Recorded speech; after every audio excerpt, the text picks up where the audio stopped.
So this data has been expanding and accelerating. You can see today we are about 20 zettabytes, and maybe it's going up to about 160 zettabytes. And the only 3% of this data is really tagged, and 0.5% is analyzed, which means a lot of data that we have is still not connected, doesn't have the insight. So they still have a long way to go for if you're a data scientist, data mining like my son does. There's a huge opportunity to create opportunities, create new insights around this. So only 10 years ago, if you look at 10 most valuable companies in the world, 5 out of 10 were oil companies.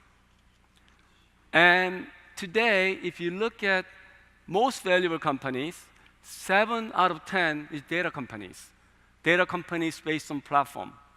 So clearly, the investor thinks that the value of platform, value of data, is surpassing the days of old economy. Now, if you look at the graphic perspective of when did the data economy transition over, taking over oil economy, in a way, it's around 2013. You can see the trillions of dollars that oil economy represent. Data economy represents today $3 trillion, much greater than what it had been. So, we are in the new economy. So this is why I made this thesis that I believe that the data is new oil. What if have a voice around our body so they can listen and hear about where we are? And that is something that we started about 5 years ago as a way to innovate and contribute to health. And some of the things we've been working on is developing the sensors, developing algorithms, developing the cloud solution so that we can be able to know more about how your body is. And this is something that I believe has tremendous potential to impact our lives long term. The challenges in data economy, there are several, but I look at it in two contexts. One is around enterprise, like Samsung or the companies you're in, or your own startups. There is a lot to do with how do you experiment? How do you play these things and that are not certain? Can you take failures as not a failure, but failure as an opportunity to learn? I think my biggest learning personally was when I failed. I had my own startup company out of college, out of MIT. I had my own company, and I was not a successful entrepreneur.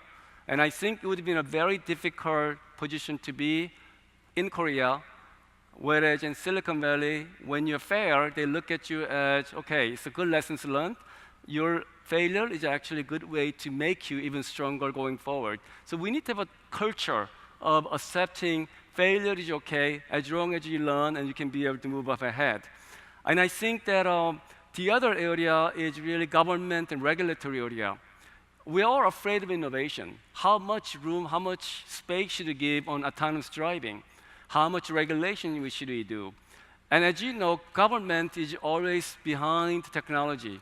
So how do you keep up with technology is a big challenge for any government. A government like the US in particular has been an issue. And then there are some moral dilemmas that we have to think about. When you are doing a gene editing, and when you are doing a fix for your certain diseases, it's one thing. But when you want to pick your colors or eye shapes or heights based on your gene preference, what are the ethical boundaries that we have to live with? So these are all things that I think, have to deal with as a government, as an enterprise, as an institution. And we are all going to live with this thing next to 10, 20 years. So we are in a very exciting era where new potential is possible, but we also have huge challenges to deal with.